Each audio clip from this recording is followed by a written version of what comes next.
If someone collapses in front of me, I want to be the kind of person who doesn't hesitate to help, especially if it's a child. One day, I helped a girl who collapsed in front of me, and because of that, I missed an important business meeting. I called the company to explain the situation. My boss, Kyle, said something utterly unacceptable, which made me angry. I openly objected, then it led to my dismissal. But the person who came to my aid in this situation was unexpected. My name is Ethan. I'm a 48-year-old salesman, dedicated to sales ever since I graduated from college. Though sales can be tough, I've always liked feeling helpful to others. I worked in sales for over 20 years at a small local electronics store in Nebraska, but it had to close due to aging and declining birth rates in the area. I'm truly sorry, everyone. Please forgive my incompetence. I'll do my best to find new job opportunities for you all. I couldn't blame Mr. Harrison, as he tearfully apologized to the staff. It's the changing times, and sometimes, no matter how hard you try in sales, it's not enough. Many customers expressed their regret about the store closing. Ethan, you've helped us with everything. It's sad that the store is closing, and I'll miss you too. I'm glad to hear that. I've always appreciated how much Grace cared for me since I started working here. I'll be sad to leave, but I'll do my best in a new place. I'll write to you.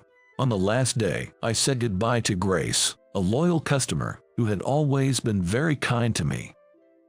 Grace was a refined lady who had always been very fond of me. Thank you. I'll be looking forward to it. Take care and work hard, but don't overdo it. I'd be happy if you could visit when you're back in town. Of course, I will. I'll let you know when I'm visiting. And so, I started a new chapter in my life. Being single, I just need to take care of myself. I gave the re-employment opportunity that Mr. Harrison found to a colleague with a family, and I moved to a neighboring town on my own. It's been about half a year since I started working at my current company. My previous company was very homely, with hardly any issues in human relations, but my current boss, Kyle, has been a source of stress. Hey, Ethan, when will you have the estimate ready? I'm sorry, Kyle. I got a call from a client and haven't started on it yet. I explained and apologized. Besides, there were still 4 days left until the deadline he had requested. There's still time until the deadline, and you said it wasn't urgent, so I prioritized a client's needs. Kyle seemed displeased with my addition. Even so, it's common sense to do the work you're asked to do quickly, right? And the client you're talking about doesn't even bring in much revenue. This is why I find Kyle stressful. He only sees customers in terms of money and changes his attitude based on how much they spend. I understand that a company is not a charity and needs sales to survive. But I can't imagine blatantly changing my attitude based on a customer's spending. Even so, they are important customers. Though their current spending may be small, they could become more significant in the future. If you can't understand which clients to prioritize, you're useless. Forget it. I'll have someone else do it. Kyle, red-faced with anger, demanded a female employee to take on the task. His request, delivered in a tone of rage, was hardly the way to ask for help. The woman, caught off guard, wore a look of panic. She must have been busy with some other work at the time. Kyle often imposes work regardless of other situations. I felt like I had unintentionally involved her in an accident and decided to apologize. During lunch, I approached the colleague, Emma, whom Kyle had burdened with the work. Emma, I'm sorry about earlier. You got dragged into this because of me. Oh, Ethan, no need to apologize, thank you. It's not your fault. Kyle is always like that, Emma said with a smile. We then decided to have lunch together. Kyle used to land big clients and got promoted to senior manager. He thinks he's good at his job, but actually, there have been quite a few complaints from clients and other departments. Emma informed me over dessert, something she heard from a colleague in another department. The truth is, Even as a senior manager, he doesn't have that much power in the company. But I think people find him intimidating due to his usual domineering approach.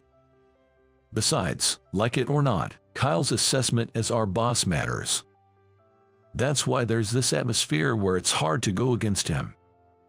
With his attitude, it's no surprise he gets complaints. It would be more surprising if he didn't, I remarked. Exactly. Kyle always sucks up to those higher up than him. Maybe that's why his behavior doesn't reach the top. It's a problematic situation. Emmett and I sighed, encouraging each other to maintain a safe distance from Kyle and get through this. Then, one day, a company I had been handling approached me with a significant business deal. It was the same company Kyle had dismissed as not profitable. However, this time, the deal involved a substantial amount, and upon hearing this, Kyle, with a smirk, announced he would join the negotiations. Listen up, as your boss, I'll be there too. Make sure everything is prepared perfectly. This could be a big win for us. He was subtly interested, even though he had previously said they weren't worth the effort. I was extremely annoyed by Kyle's about-face. Still, remembering the client's request for me, I tried to focus and shift my mindset. Emma helped me prepare the materials. Of course, Kyle did nothing. Just barking orders without lifting a finger. He would probably take the credit and report it happily to the higher-ups. Kyle had a history of stealing subordinates' achievements for himself. But believing someone was watching and appreciating my efforts, I had no choice but to do it. Finally, the day of the presentation arrived. I woke up early in the morning, prepared, and left the house 30 minutes earlier than usual. It was a pleasant day for a walk, not too hot, with a nice breeze. I decided to walk the distance of one bus stop.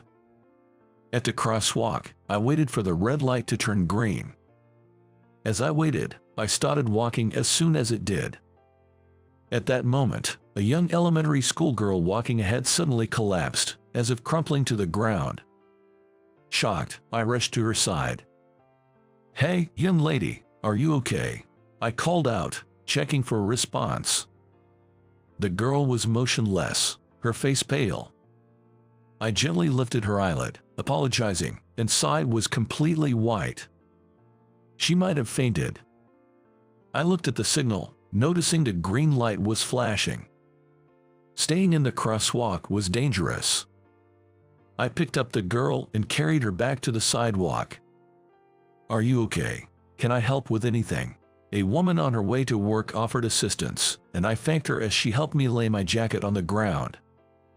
I gently laid the girl on top of it. While I was considering whether to call an ambulance, the woman spoke to me.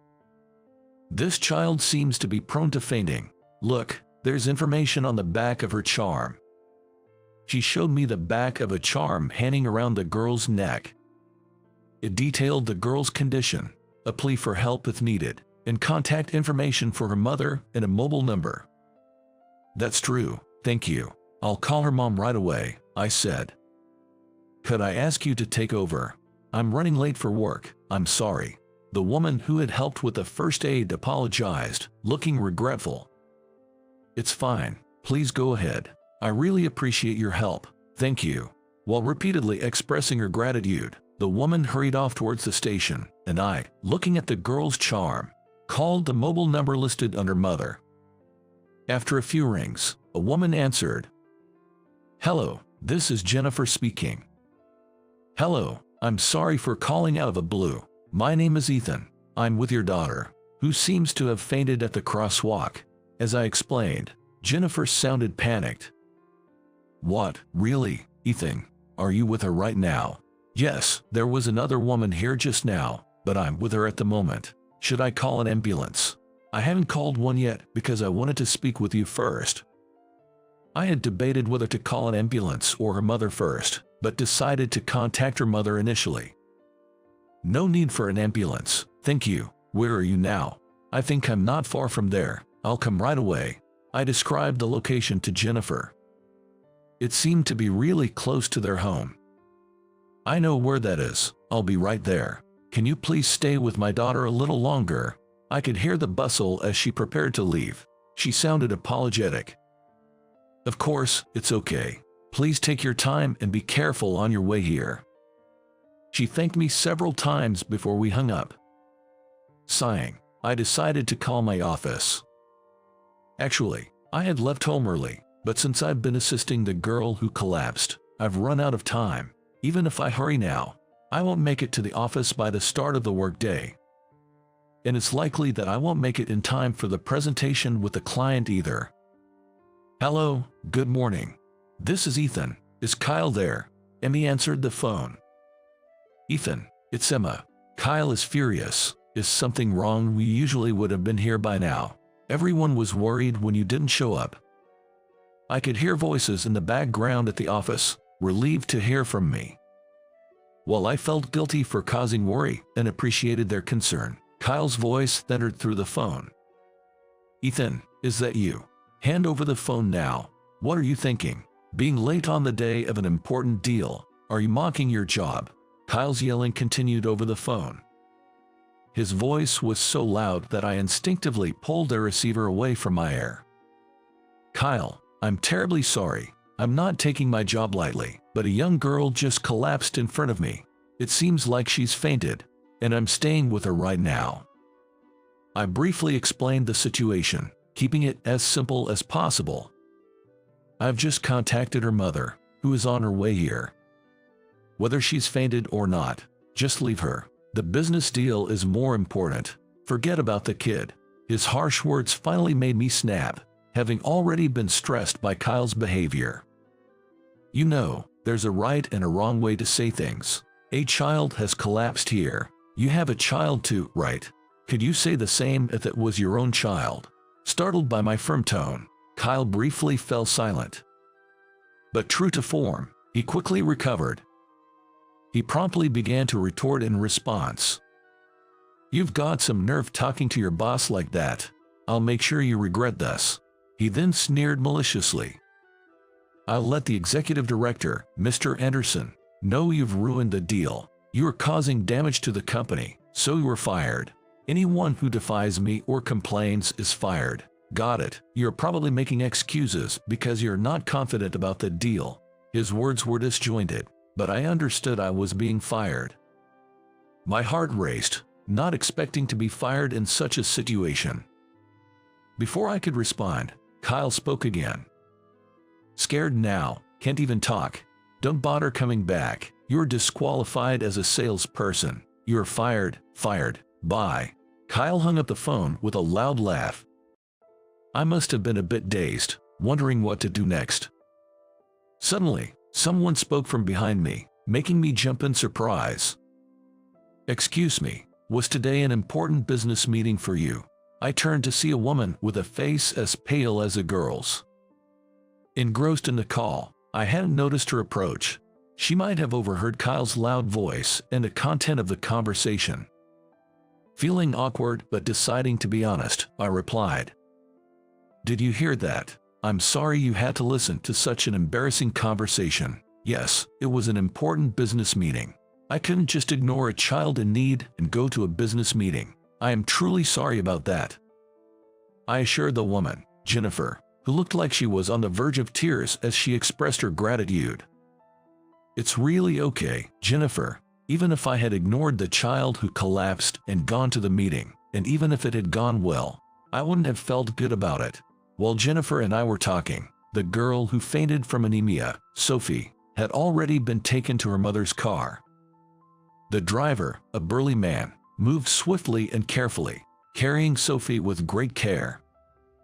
Don't worry about me at all. I'm single, and I don't squander my money on gambling or anything, so I have some savings to tide me over for a bit, I reassured her. But still, Ethan, which company do you work for? Jennifer asked, almost desperately. I handed her my business card. ABC Trading. So you work here. I will definitely express my gratitude for saving my daughter. Jennifer expressed her gratitude repeatedly. Thank you, but please, take Sophie to the hospital. As for me, well, I guess I'll just slowly head home. I replied as I watched the car drive official. The car disappeared from sight, and I let out a small sigh before walking towards the station to return home. The next morning, I was awakened by the incessant ringing of my phone. Though I was awake, I was still half asleep. After all, I had drunk more than usual the night before, knowing I had been fired. While I'm not great with alcohol, the thought of not having to see Kyle's face anymore was somewhat refreshing. So, I had 2 bottles of beer and went to bed without setting an alarm, just wanting to sleep as much as I needed.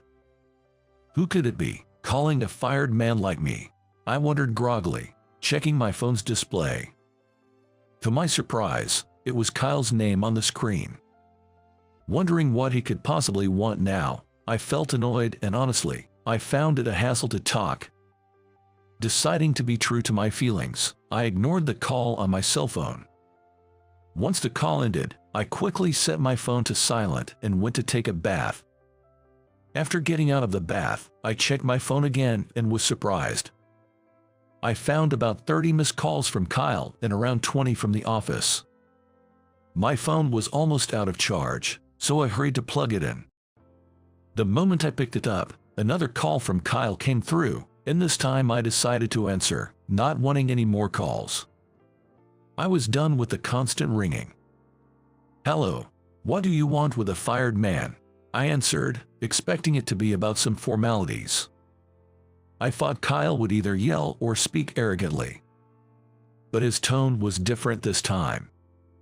"Ethan, I'm sorry to ask, but can you come to the office right now?" I was so surprised that I couldn't find my voice at first. Impatient with my silence, Kyle spoke faster.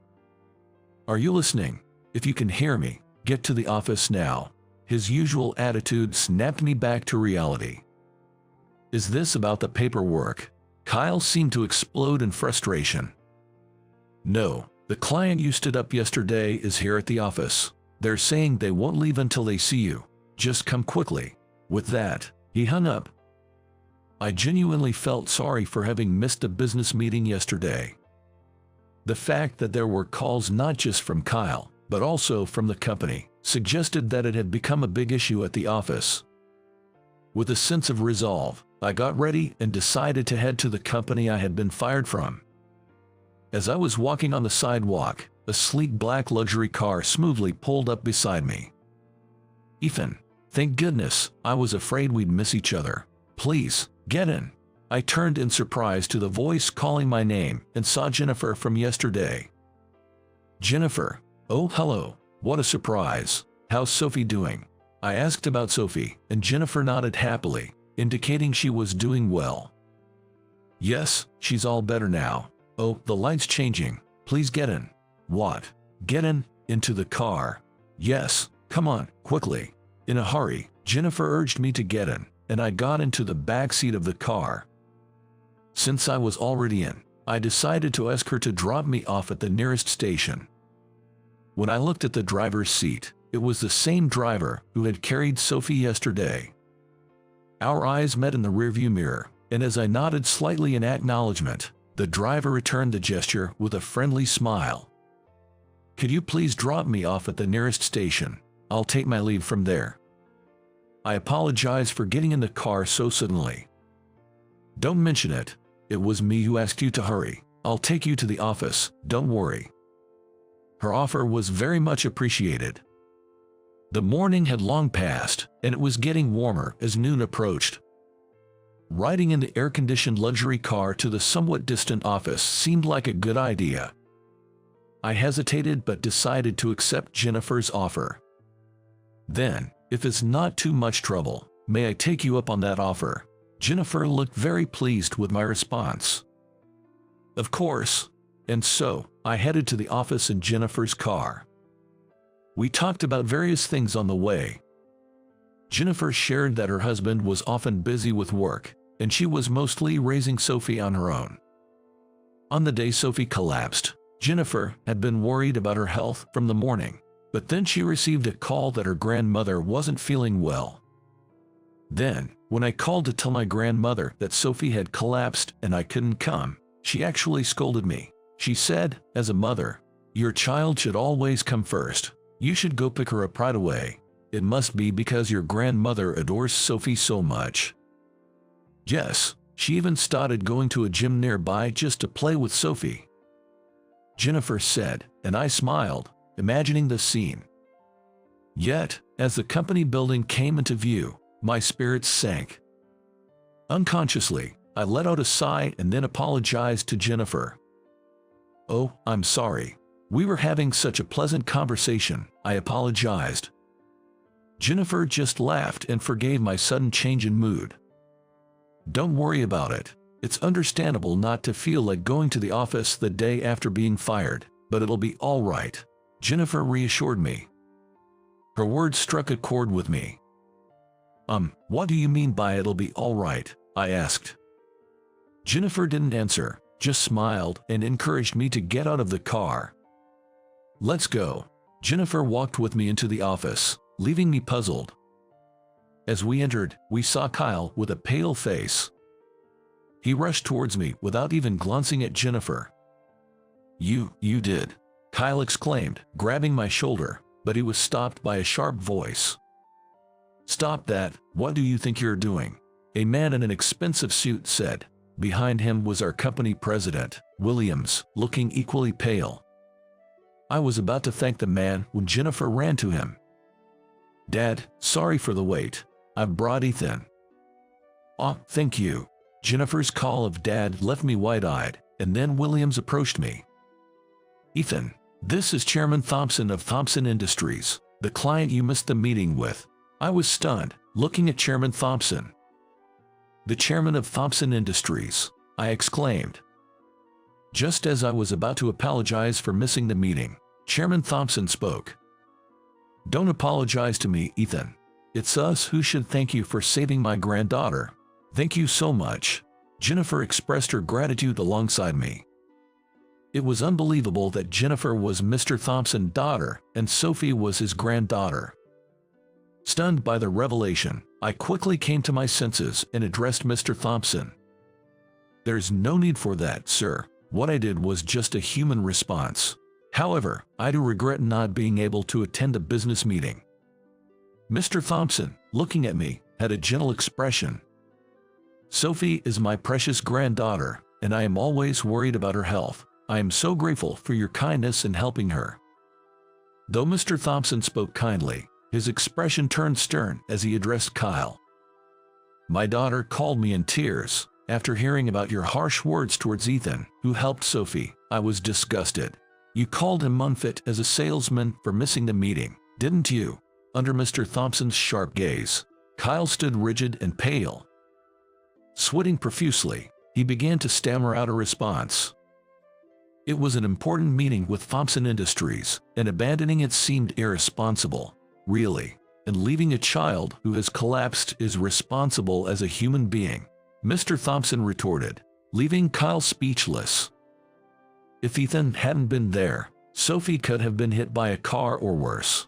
Mr. Williams, the company president, started to apologize, his face pale as well. "I am truly sorry for this incident," Mr. Williams apologized earnestly. Mr. Thompson responded with an even more stern look. "Mr. Williams, this isn't just about my granddaughter's incident. Are you aware of how your employees behave towards clients?" "I'm not sure what you mean," Mr. Williams inquired in a weak voice. Sighing, Mr. Thompson continued. "It seems you're unaware of how poorly Kyle is perceived, not just at our company but at others too. I did some asking around after this incident." With a surprised expression, Mr. Williams looked at Kyle. I couldn't help but feel exasperated at Mr. Williams's reaction. Kyle was adept at ingratiating himself with those in higher positions. Mr. Williams, being one of them, probably had no idea about Kyle's true nature. Kyle seems to be rather full of himself, with his condescending speech and arrogant behavior. I didn't hear a single good thing about him. Kyle was trembling so much he looked as though he might collapse. "Kyle, what on earth were you thinking?" Mr. Williams scolded Kyle. However, it was Mr. Thompson who firmly interjected. "You're the president. before getting angry at him, reflect on your own role as a leader." Mr. Williams shriveled. Seeing Mr. Williams's demeanor, Mr. Thompson sighed and spoke calmly. "I understand it's not usually appropriate to interfere in a client's personal matters. However, I must speak up this time. Mr. Williams, could you consider rescinding Ethan's termination?" "What?" I exclaimed in surprise. "Don't be surprised, Ethan. You're a well-regarded salesman, the complete opposite of Kyle. Everyone says you're always kind, smiling, and supportive." I felt tears welling up, moved by his words. I was overwhelmed with emotion and had to hold back tears. It was a genuinely happy moment for me. The fact that my efforts to help others had been recognized filled me with deep gratitude and joy. "You're a true salesman, and we want you to continue handling our account. You have a kind heart, and it would be a waste to lose you here, unlike someone else." At that, Kyle finally collapsed to his knees. Since we were talking at the company's entrance, I noticed a crowd had gathered around us. However, the fact that not a single person offered Kyle any assistance was a clear indication of his lack of popularity and respect among his colleagues. A few employees, prompted by Mr. Williams, helped Kyle up and led him away. "I'll take responsibility for this matter, Mr. Thompson. Ethan won't be fired, and I'll conduct a thorough investigation into Kyle's behavior," Mr. Williams promised. "Thank you very much. I appreciate your cooperation." After the conversation at the entrance concluded, I went outside to see off Mr. Thompson and Jennifer. "Thank you so much, Mr. Thompson. You've been incredibly supportive. I believe Mr. Williams will handle things properly from now on, and the company will improve," I said, expressing my gratitude. Mr. Thompson patted my shoulder with a smile, encouraging me. As I said, "Ethan, you are a lifesaver for Sophie, my precious granddaughter. Whatever you need, I'm here to help." "Not just that, Ethan is an excellent salesman," Jennifer added. "My father also started as a salesman and worked his way up. He loves people who have the right spirit." Mr. Thompson smiled bashfully at Jennifer's words. Seeing their smiles, I couldn't help but smile myself. "Thank you. I'll continue to do my best, never giving up on being helpful in sales," I said. "Keep it up, Ethan. You can do it. If you ever have trouble, don't hesitate to contact me," Mr. Thompson encouraged. After shaking hands with Mr. Thompson, I watched as he and Jennifer left. Subsequently, a major personnel overhaul took place at the company. An investigation into Kyle's behavior was conducted, revealing many testimonies about him from within the company. Mr. Williams was reportedly shocked by the findings. Kyle's punishment resulted in his transfer to a smaller company within the corporate group. This transfer, being indefinite, meant he would remain there until his retirement. As Kyle packed his belongings, not a single person approached to speak to him. "Thank you for everything," he said in a quiet voice, his once confident demeanor gone. I later heard he had become much quieter and more subdued at his new posting. Afterward, Mr. Williams personally apologized to me, and I was promoted to a team leader position. Though my responsibilities and workload increased, I enjoyed my job in sales more than ever. "Ethan, there's a request from a client, but it's a bit difficult for me. Any ideas?" "Sure, let me take some time to look into it." With Kyle gone, everyone seems more vibrant and enthusiastic about their work. The atmosphere of constantly having to gauge someone's mood has completely disappeared. Previously, there wasn't a culture of openly discussing issues or collaboratively solving problems. Instead, it seemed like everyone was on edge. I appreciated this positive change. My connection with Mr. Thompson's continued, and I even had dinner with him, Jennifer, and a now-recovered Sophie. Initially nervous, I was put at ease by Sophie's talkative nature and Mr. Thompson's gentle demeanor, very different from his business persona. This is all part of fate. If you ever need anything, don't hesitate to ask. As a salesman, you can grow even more. Keep solving our customers' problems.